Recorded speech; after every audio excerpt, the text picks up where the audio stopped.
E aí, alunos, tudo bem? Prof. Jéssica Fonte aqui na área para fazer o simulado, corrigir o simulado da AFA com vocês.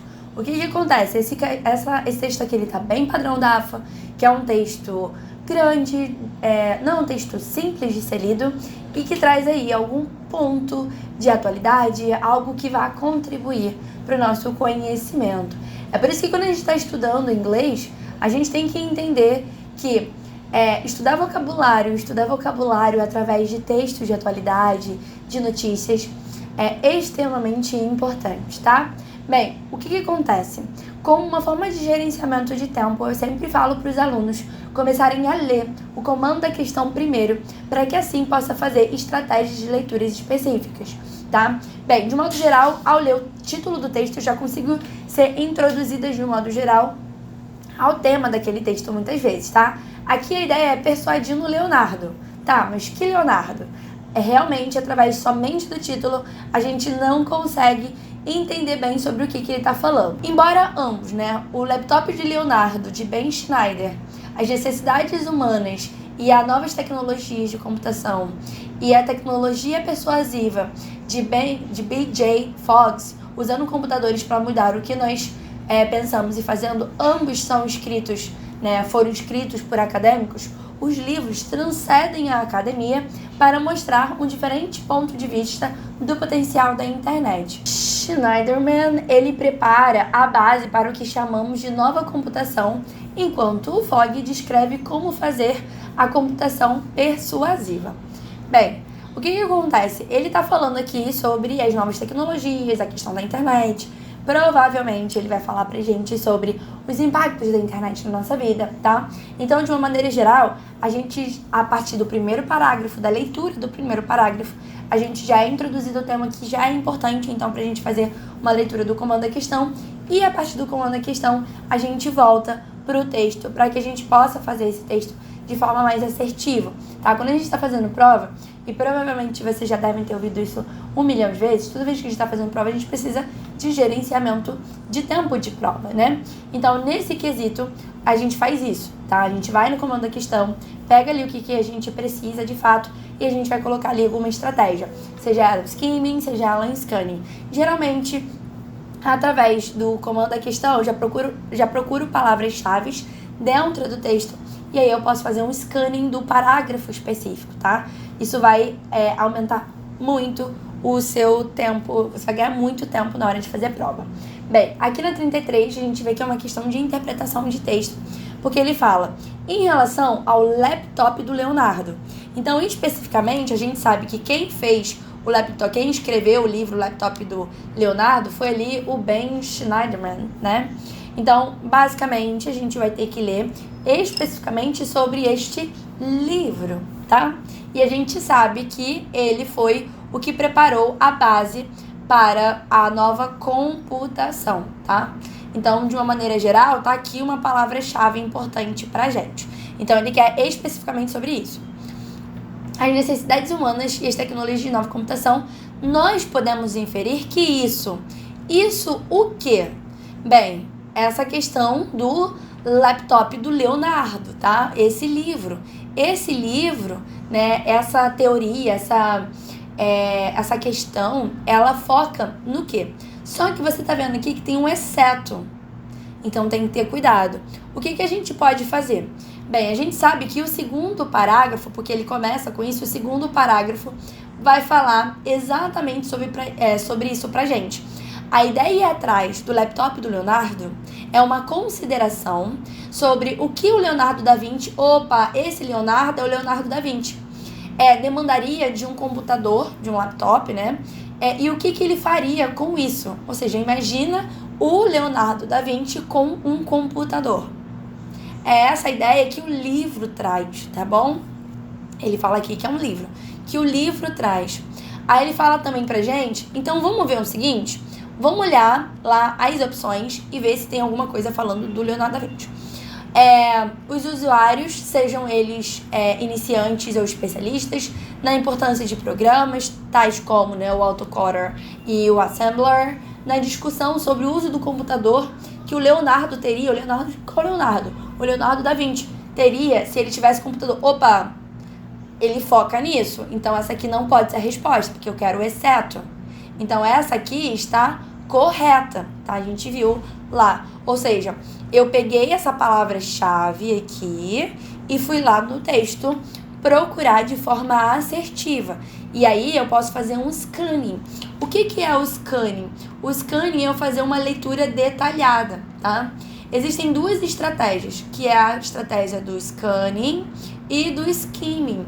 No scanning, que é o que eu gosto mais, eu acho que é melhor para gerenciamento de tempo, o que você faz? Você vai pegar palavras-chave ali das opções e levar para o texto.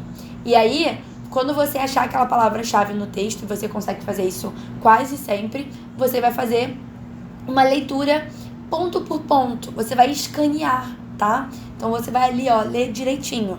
Já? Então, é por isso que eu tô fazendo essa estratégia. O skimming é uma leitura rápida. Geralmente, o que acontece? Eu fiz skimming antes de fazer scanning. Eu vi ali, ó, li rapidinho para poder entender o tema do texto, procurar as palavras-chave, tá? E depois eu fui pro scanning. Então, a gente pode fazer isso. Então, essa aqui tá certa. Bora lá ver o que poderia estar errado. Aí ele fala que para o Schneiderman, que é um diretor fundador, né, do Laboratório de Interação de Computadores Humanos, né, uma interação de computação humano da Universidade de Maryland, a nova computação, ela coloca o usuário primeiro. Ele coloca ali a pessoa que está usando primeiro. Opa! Então, temos aqui uma outra resposta. Essa aqui, ela também tá correta. Ele foca, né, no quê? Nos usuários. A ideia é eu colocar ele em primeira mão. Então, essa aqui também está correta. Então, ela não pode ser a resposta. Bora continuar lendo aquele parágrafo que fala aí sobre o laptop do Leonardo. Ele fala o seguinte: o Schneiderman, né, começa com uma breve história da computação e da aplicação dos computadores, declarando que estes fundadores da computação antiga superaram os limites tecnológicos para construir projetos impressionantes e então torná-los ferramentas produtivas para eles mesmos, dando pouca atenção para as necessidades de outros usuários. Então, o que ele está fazendo aqui? Ele está fazendo um paralelo entre essas tecnologias novas de computadores e as antigas. Que antigas não tinha esse user first, tá? Embora não seja um fundador, eu admito ser uma geração velha, né, da computação. Ele fala, eu admito ser uma geração da computação velha. Eu programei em linguagens mortas, tais como, ele fala aqui, a IBM 1401 Autocoder. Opa! Essa palavra aqui é uma palavra-chave. Olha aqui, que a gente encontra aqui, ó. Autocoder and Assembler. E ele tá falando pra gente que Autocoder and Assembler são linguagens mortas. Ou seja, são linguagens da old computer. Então, o que acontece aqui? Essa tecnologia nova, ela não foca nesses programas. Esses programas são da geração velha, tá? Então, nosso gabarito tá aqui na letra B, na importância de programas. Não, isso aí, ó, é antigo, então não tem nada a ver. Então, provavelmente na importância de relacionamentos humanos. E aí, quando a gente continua lendo, ó, ele continua falando, ó, o Schneiderman sugere sobre o entendimento das atividades humanas e dos relacionamentos humanos. Ou seja, ele traz esse paralelo sobre os relacionamentos humanos, sobre as atividades humanas, sobre as interações, mas também com os computadores. Então, essa aqui, de fato, também está correta, tá? Ou seja, nosso gabarito, de fato, é a letra B, 33, letra B. Bora para a próxima. Bem, aqui ele fala qual é o significado da... Ou seja, peraí, deixa eu voltar. Vocês perceberam que a gente não leu o texto todo? Isso é gerenciamento de tempo na hora de fazer a prova, tá? O que a gente vai fazer? A gente vai indo fazendo as questões e a gente vai voltando assertivamente ao parágrafo que a gente precisa, tá? Ele pergunta qual é o significado da palavra cruz, né, em negrito no texto. E aí, olha aqui, tá bem no final do texto. The crux of the issue. Aqui é o centro da questão. O centro da questão. E é exatamente isso que ele fala pra gente, tá? Então, coloquei aqui pra vocês, pra gente saber sobre o que a gente está falando. Então, qual é o significado da palavra cruz em negrito no texto? Bem, quando a gente está falando o centro da questão, a parte central é a parte mais importante do que deve ser debatido, tá? Então, é a parte mais importante. Então, the most important of issue. Essa é a ideia que a gente quer ter, né? Então, na letra A ele fala a parte mais importante ou a parte mais séria de uma questão. Olha, nosso gabarito já tá aqui na letra A. É exatamente isso, tá? Eu posso traduzir curse como central, tá? A parte central de man. Ok? Então, gabarito letra A, bem tranquila essa. A parte comum de uma questão, não, cuidado que isso aqui é um falso cognato, tá? Não significa ordinário, significa comum. E aí, se você perceber, a B e a C é a mesma coisa. A parte comum de uma questão.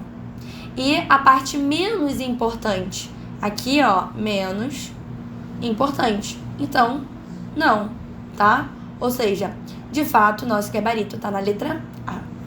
35, eu até coloquei aqui pra vocês já o que ele quer. Ele pergunta, aqui já é uma questão de gramática e uso de gerúndio. Uso de gerúndio, tá? Ele pergunta, por que o gerúndio ele foi usado nessa frase aqui, ó? Producing tools for themselves. Por que eu tô usando producing e não to produce? O que acontece? Eu tenho esse verbo e esse verbo ele tem uma regência. E a regência dele é to. O que é uma regência? É o uso da preposição depois do verbo. Ou seja, esse to aqui, ele tá como preposição e não como uma partícula de introdução de infinitivo, né? Como acontece, por exemplo, com to dance, to speak. Esse verbo aqui, o turn, ele tem turn to. Nesse caso, esse to é uma regência, é a preposição que rege esse verbo. Então, esse to é uma preposição. Como ele é uma preposição, o que a gente sabe? Que sempre depois de preposições, nós precisamos usar verbos no gerúndio, tá? Então, aqui meu gabarito vai ser letra C. É um verbo depois de uma preposição, tá? Ó, é o sujeito de uma frase. Não.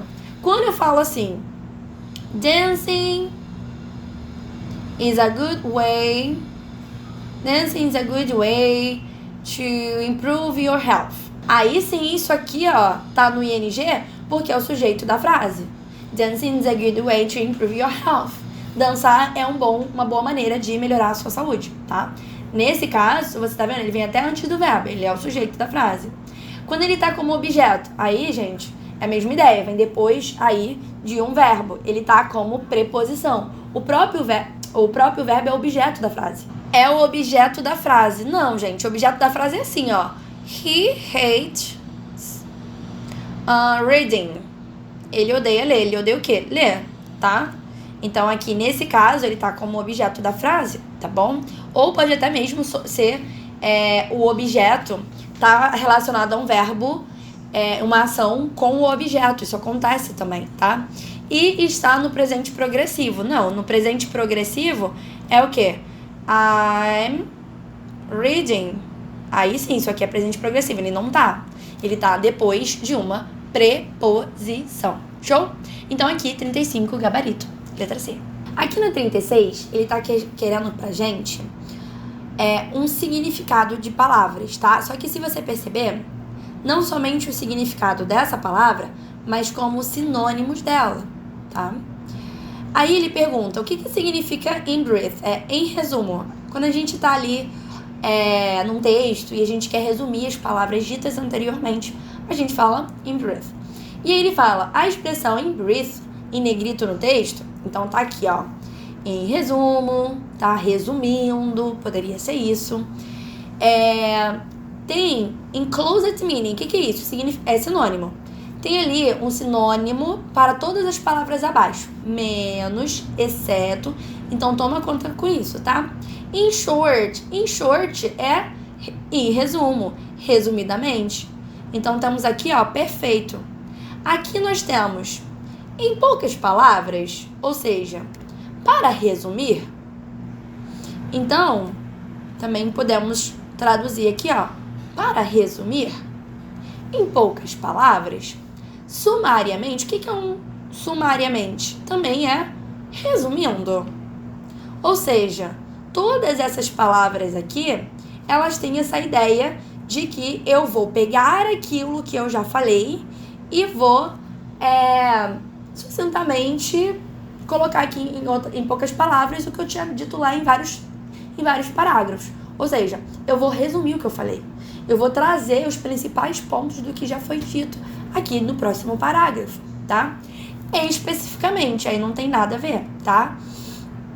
De modo geral, essa questão aqui ela é bem tranquila. Talvez você pudesse ficar em dúvida na palavra nutshell, que ela não é uma palavra muito comum dentro do inglês, mas aí, mais uma palavra para o seu vocabulário. Significa em poucas palavras, para resumir, tá? Então, 36, letra D. Aqui, ele pergunta qual é a forma do plural da palavra believe. Não precisava de texto nenhum, a gente conseguiria fazer isso muito bem. O que acontece, gente? Existe um grupo de palavras que termina com F ou FE, que na hora da gente colocar o plural, a gente vai ter que botar VES, tirando esse F ou FE. Mas perceba o que eu falei, é um grupo de palavras, não são todas. Então, por exemplo, eu tenho aqui wolf. Na hora de eu colocar isso no plural, eu vou tirar esse F e vou botar um VES. Wife, eu vou tirar esse FE e vou botar um VES, tá? Como eu falei pra vocês, é um grupo de palavras. Então, você tem que memorizar essas palavras como se elas fossem, na verdade, exceção, tá? A palavra believe, ela não tá dentro desse grupo de palavras. Então, ela é a regra geral. Qual é a regra geral? A regra geral é colocar S no final das palavras. Então, o plural de believe vai ser believes, com Szinho, tá? Então, eu tenho aqui gabarito, letra C. Ai, professor, isso aqui não tá certo? Não tá certo. Sabe por quê? Você pode olhar e achar que essa palavra existe no inglês. De fato, ela existe. Mas ela é o verbo to believe conjugado para a terceira pessoa do singular. Então, de fato, she believes. Tá bom? Então, isso aqui existe no inglês, mas não é o plural da palavra believe. Ele é a conjugação do verbo believe na terceira pessoa do singular, tá? Então, aqui só poderia ser gabarito, letra C. Reported speech, que é o que a gente tem que fazer aqui, que é uma questão de gramática, costuma dar um pouquinho de dor de cabeça nos alunos, porque vocês precisam memorizar as transformações dos verbos de uma voz direta, né, de um discurso direto, na verdade, para um discurso indireto. Aqui ele quer que a gente transforme a frase "A website must first be credible to be persuasive" no discurso indireto, no reporter speech, tá? O que acontece? É bem tranquilo de modo geral, porque aqui a gente só vai ter que mudar, na verdade, a forma do verbo. E aí, como eu falei pra vocês, costuma ser um pouquinho complicado, porque você vai ter que fazer a transformação correta do verbo. Aqui a gente tem o verbo modal must, que tem uma ideia de obrigação.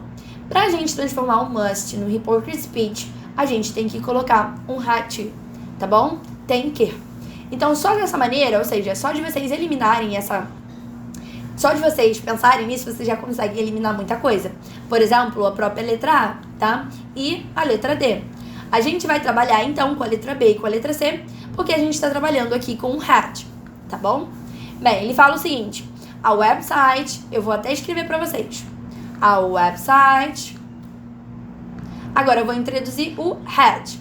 Só que aí, eu tô aqui com um advérbio. Então, geralmente nesse caso, e aí eu tenho outro verbo aqui, né? O advérbio, ele vai vir entre esses dois verbos. Então, had, first. Por quê? Eu tenho que botar depois do had. Porque esse to, né? Esse to aqui é para introduzir um novo verbo. Então, não tem como eu pegar esse had, to, colocar aqui um first e depois colocar o verbo. Não tem como. Esse to, ele não pode vir apartado do verbo que está sendo introduzido, tá? Então, first, to be credible, tá? Então, nesse caso aqui, meu gabarito tá na letra B. Aqui, na verdade, além da questão de reported speech, também tinha a colocação desses advérbios de forma correta. Como fazer a separação desses advérbios, né? Um verbo auxiliar e um verbo principal, né? Com a colocação desses advérbios. Então, na verdade, a gente tinha dois temas gramaticais dentro dessa questão. O reported speech, a transformação de uma voz, né? De um discurso direto para um discurso indireto, de um discurso reportado, né? Que é o nosso reported speech. Você teria que saber fazer a transformação do must para o had to e, no caso, fazer essa colocação do advérbio corretamente, tá? Então, 38 aqui, gabarito letra B. Bora para a próxima? Na 39 também é uma questão associada ao nosso texto e a gente está percebendo aí que a gente ainda não leu o texto todo, ou seja, na prova provavelmente você também não vai precisar ler esse texto todo. E aí, bora lá. Aqui é uma questão gramatical e você consegue só fazendo a leitura ali do parágrafo. Trouxe até já o parágrafo aqui pra vocês, já fiz um recorte. E ele fala o seguinte, na frase, in who holds 7 patents, né, o que acontece? Ele claramente vai pedir pra gente, já que ele introduziu com who, ele claramente vai pedir pra gente uma questão de pronome relativo, tá bom? De pronome relativo. Aí ele fala o seguinte, o pronome relativo who, viu? Ele pediu, pode ser substituído pelo quê? O que acontece? O pronome who, ele é utilizado, o pronome relativo who, ele é utilizado quando o antecedente for uma pessoa. Então, primeiro de tudo, eu tenho que olhar para as opções abaixo e ver qual deles, o antecedente, pode ser uma pessoa. O it não pode ser, tá bom? Bem, outra coisa que a gente também consegue perceber é que o whose, ele se significa cujo, cujas, ele tem ali uma relação de posse. Ele pode ser para qualquer antecedente, mas há uma relação de posse. E se a gente for perceber, não há uma relação de posse no que está escrito anteriormente e o que vem depois. Não tem essa relação, não significa cujo. Ou seja, aqui a gente vai trabalhar com whom e com that. Os dois são para antecedente pessoas. Mas o whom, ele só pode ser utilizado quando o meu antecedente for uma pessoa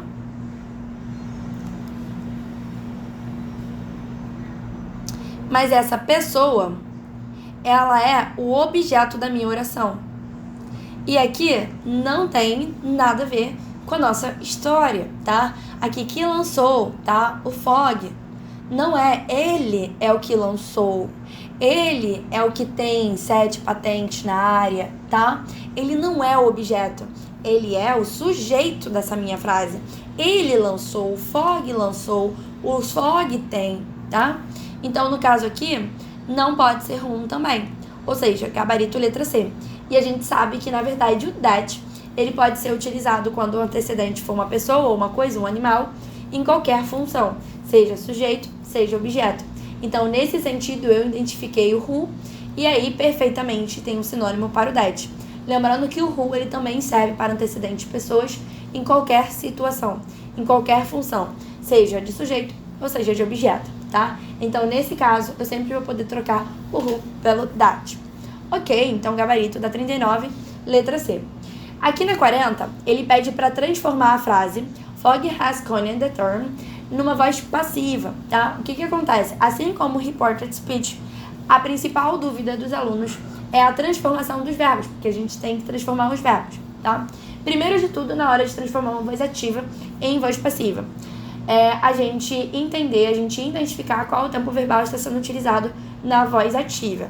E aqui eu tenho esse verbo, esse tempo verbal, que como eu tenho um verbo auxiliar aqui, eu tenho um verbo 1 e eu tenho um verbo 2, o que eu tenho aqui? Eu tenho um present perfect. Por que eu sei que é um present perfect? Porque o verbo 1, ele é o verbo to have de acordo com o meu sujeito, follow, né? E eu tenho o verbo 2 que tá num passado particípio. Então, o que eu tenho aqui? Eu tenho um present perfect. E aí era só você lembrar como se fazia a transformação de um present perfect para uma voz passiva, né? Como seria a transformação verbal. Gente, lembrando que quando a gente está falando de voz passiva, a gente tem uma transformação do sujeito e do próprio objeto. O sujeito, ele vai para o final da frase, muitas vezes, ali como o agente da passiva, podendo muitas vezes também ser omitido da minha frase, né? Quando eu falo, my mother made a cake, minha mãe fez um bolo, e aí um bolo foi feito pela minha mãe, eu posso muito bem falar, a cake was made, tá? Ou a cake was made by my mother. A gente tem a transformação das estruturas da frase, onde o objeto vai para frente do verbo, e aí o sujeito ele vai lá para o final, depois desse verbo sendo o agente da passiva. E aí o que a gente precisava lembrar é desse quadrinho aqui, como fazer a transformação. Coloquei até com exemplos para vocês. O que a gente tem? A gente tem aqui um present perfect. Então, o nosso caso é esse aqui. Então, eu tenho has conned, o have made. O que a gente vai precisar botar? A gente vai precisar colocar o verbo de novo. A gente vai precisar botar um verbo auxiliar conjugado de acordo com o sujeito. A gente vai ter que acrescentar um been. E a gente vai ter que acrescentar o verbo no particípio, que a gente sabe que é conned. Bem, de modo geral, a gente também sabe que esse verbo auxiliar utilizado é o has. Então, o que a gente tem de resposta? Tem que ser essa aqui, ó, de has been conned. Ó, has been conned. Show! E aqui eu tenho o meu agente da passiva. Show? Esse was conned não poderia ser, porque só poderia ser se na voz ativa eu tivesse um simple past. Aqui, had been conned, se fosse um past perfect. E aqui você poderia até ficar em dúvida, mas a gente sabe que tá com o termo capology. E aí, vamos lá, o que seria um termo? É it. Então, it não é have, tem que ser conjugado de acordo com o sujeito. Has, tá bom? Então, de fato, aqui, meu gabarito seria a letra C. Show? Bora para a próxima questão. Aqui na 41, ele pede o significado da palavra adove, que é embora, tá? A palavra embora ambos, dá uma ideia de quê? Introduz uma ideia de quê? De adição? Não, tá? Não é uma ideia de adição, eu não tô adicionando. É uma ideia de concessão? Sim. Perfeito, tá bom? De alternância, de aspecto temporal? Não. A ideia é eu trazer essa questão de concessão para a frase. Embora eles, aí eu vou introduzir, embora eles tenham feito um livro que seja acadêmico, ou seja, apesar disso, mesmo assim, eu tenho uma outra parte, tá? Show? Então, gabarito, letra B, essa aqui era bem tranquila, uma questão de conjunção para vocês, exatamente porque as outras opções não fazia muito sentido. Aqui na 42 também é uma questão de conjunção, e ele pergunta qual é o sinônimo de nonetheless, que é um entretanto, tá? Bem, bora lá. However, entretanto, ponto. Ou seja, o que ele queria aqui de você? And, e, furthermore, além disso, além, assim como besides, além. Ou seja, esses dois aqui são sinônimos, esse aqui aditivo não faz nenhum sentido, e aqui o meu however, tá? Então, aqui também era uma questão tranquila, de modo geral, que dava pra fazer por somente vocabulário. Você não teria que entender se era uma conjunção coordenada, subordinada, nada disso, tá? E aí, nesse quesito, a gente consegue ver, de fato, que eu poderia trocar however, show, sem problemas nenhum, e eu manteria o entendimento dessa oração, tá? Bem, aqui na 43, ele até colocou em português pra gente, né? Com relação à tecnologia persuasiva, né, usando computadores para mudar o que nós pensamos em fazer. Opa, é aquele segundo livro que é utilizado como base para as tecnologias novas de computação. Então, o que a gente pode fazer? A gente pode ir exatamente na parte do texto que está falando sobre essa tecnologia persuasiva. Analise as afirmações a seguir. O trabalho foi idealizado no Laboratório de Tecnologia Persuasiva da Universidade de Stanford e consiste na sétima criação intelectual do autor. O que a gente vai fazer? A gente vai voltar no texto agora especificamente, procurar essa parte, procurar as palavras-chave e ver se de fato essa questão número 1 ela está correta. Então, o que a gente tem aqui, ó? Bora, achei a parte que eu tenho que ler especificamente, que é essa aqui, principalmente. Aí ele fala com uma nova aplicação de computação em mãos, o B.J. Fox, o livro dele, né, ou seja, Tecnologia Persuasiva, usando computadores para mudar o que nós pensamos e nós fazemos, nos dá conselhos sobre suas implementações. Para Fogg, que lançou a tecnologia persuasiva no laboratório de Stanford e que tem 7 patentes na área, ok, tá bom. O que acontece aqui? Bora lá para nossa... Essa aqui tá correta. Ele é a 7ª criação intelectual do autor porque ele fala que tem 7 patentes. 7 patentes na área. E ele foi criado, idealizado ali na Universidade de Stanford. Então essa aqui é correta. Agora a gente vai ver a segunda. Ao propor um novo conceito na área computacional, o autor destaca mudanças de atitude ou de comportamento do usuário. Mas peraí, vamos ser muito sinceros, já dá pra dar a resposta daqui. Porque a 1 tem que ser verdadeira. Mas, de modo geral, o que a gente pode fazer? Ir lá no texto e ver se de fato isso aqui tá correto ou não. Mas a gente já sabe, como a primeira já é verdadeira, não tem muito pra onde correr, tá? Mas vamos lá, ao propor um novo conceito na área computacional, o autor destaca mudanças de atitude ou de comportamento dos usuários. E a obra argumenta que uma página do web deve ser confiável para seduzir o usuário. Então, bora lá no texto. Bem, aqui de modo geral, ele fala que é a captology, né? Ele até coloca esse termo que ele tem, foca no design, na pesquisa e análise dos produtos computacionais interativos criado para o propósito de mudar a atitude ou comportamento das pessoas. Ou seja, não tivemos essa mudança de comportamento, tá? Então, aquela, de fato, é errada. Bem, para essa última, a gente teria que ler mais essa questão, mas eu vou pegar até aqui essa parte que ele fala em resumo, né? Em resumo, um aplicativo é confiável se acreditam que ele seja justo e imparcial. Não literalmente essa questão de ser confiável, tá bom? Então, aqui, de fato, o gabarito é letra A. Complete o espaço no texto. Aqui ele tá com o verbo to be, tá? Em suas diversas formas, seja no simple present, seja no simple future, utilizando aí com um moral verb. E aí, no caso, é aqui, ó. If both books taken to heart using computer and their applications will become... Bem, o que acontece aqui? Aqui é uma questão basicamente utilizada de condicional. A gente tem uma condicional aqui, tá? Ou seja, a gente vai ter que pensar lá na primeira condicional, segunda condicional, terceira condicional. E o que acontece? Como a segunda oração tem um will, ou seja, tem um simple future, aí a gente vai ter que lembrar das condicionais. Qual é a condicional que utiliza um simple future? É a primeira condicional, é a first conditional, tá? E o que a gente sabe? Que tem a oração 1, que tem a oração 2. Na oração 2 eu tenho will e na oração 1 eu tenho que ter um simple present, tá bom?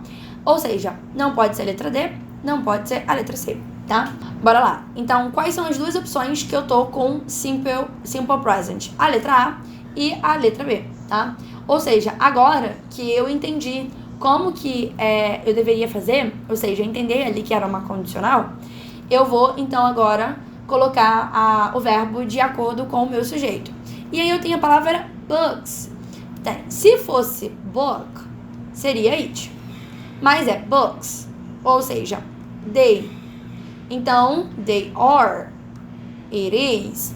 Ou seja, a minha resposta tem que ser gabarito letra A. Show? Então aqui nós tínhamos dois temas gramaticais associados ao mesmo tema, a uma mesma questão. Aqui na 45, ele pede pra gente a expressão devido a é equivalente, ou seja, é sinônimo. Devido a, due to. Bem, unto, que é literalmente devido a também, né? Esse devido a com esse to aqui. Devido, apesar, mas, apesar. Ou seja, todos esses três dá até uma ideia pra gente meio adversativa, de contraste, né? Adversativa, de contraste. A ideia que a gente está precisando é uma ideia de explicação. Então, gabarito letra A, show? Então, bora lá para a próxima. Aqui, nós temos complete a sentença, mais uma questão de conditionals. O que eu tô vendo aqui? Eu tô vendo um would. Qual é a condicional que é introduzida na segunda oração por meio do would? A segunda condicional. E aí, quando eu tenho uma segunda condicional e na segunda oração eu tenho would, o que eu sei? Que a primeira oração precisa estar no simple past. Como a primeira oração precisa estar no simple past, é a mesma ideia da questão 44 que a gente fez, né? Não pode ser a letra C e não pode ser a letra D. Então, agora que eu já identifiquei o que eu preciso colocar, se é was ou were, agora eu vou trazer pra pessoa. Só que tem o seguinte, eu sei que a frase é I was a student, eu era uma aluna. Só que, quando a gente está numa estrutura condicional, if I were, é assim que a gente conjuga, tá? É uma exceção importante pra gente, cuidado com isso, tá bom? Então, gabarito, letra B, cuidado mesmo com isso, porque tem muita gente que erra. Quando eu tô com uma conjunção condicional, if, principalmente nesse caso, eu vou botar if I were e não if I was, que é a forma correta, né? Por assim dizer. Então, 46, gabarito, letra B. Bem, gente, aqui nós temos o Garfield e ele fala assim, look, o Woody vai vir me resgatar desta árvore. Aí ele tá até com uma cara assim, né, bem feliz, bem tipo... Aí depois ele olha assim pra baixo, alguma coisa parece dar errado, ele faz uma cara meio, caramba, tá, deu errado aquela ideia principal que eu tinha falado. Ele fez alguma coisa, né, envolvendo esta árvore. A gente não consegue, de fato, ter somente por essa parte qual vai ser o ápice, qual vai ser a finalização dessa tirinha, mas tem aí uma questão de ironia, provavelmente vai trazer em algum ponto. Mas o que acontece? Aqui a gente tem duas questões associadas a ele, e nas duas questões são questões gramaticais. Bem, ele fala assim, por que o presente perfeito ele foi utilizado no Woody has come? Bem, no caso aqui, a gente sabe que é o presente perfeito, porque eu tenho o verbo auxiliar, que é o verbo to have, só que está conjugado de acordo com o sujeito, né? O would. E depois eu tenho o verbo principal, que está no particípio. O que a gente sabe, principalmente, em relação ao uso do presente perfeito? O uso do presente perfeito, e aí a gente vai perceber até mesmo pela estrutura, o que ele é de fato, né? Eu tenho o verbo 1, eu tenho o verbo 2. O verbo 1 está no presente, mas o verbo 2 está no passado, que é o passado particípio. Ou seja, é uma ação no presente, mas que tem uma relação com o passado. Ele mostra algo que está no passado muito recente, tá? Então, para mostrar uma rotina, não. Quem faz isso é o simple present.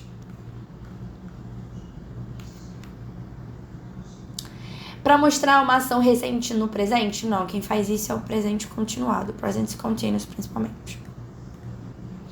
Para mostrar um passado recente, sim, essa relação de passado recente se dá por esse passado particípio aqui, tá bom?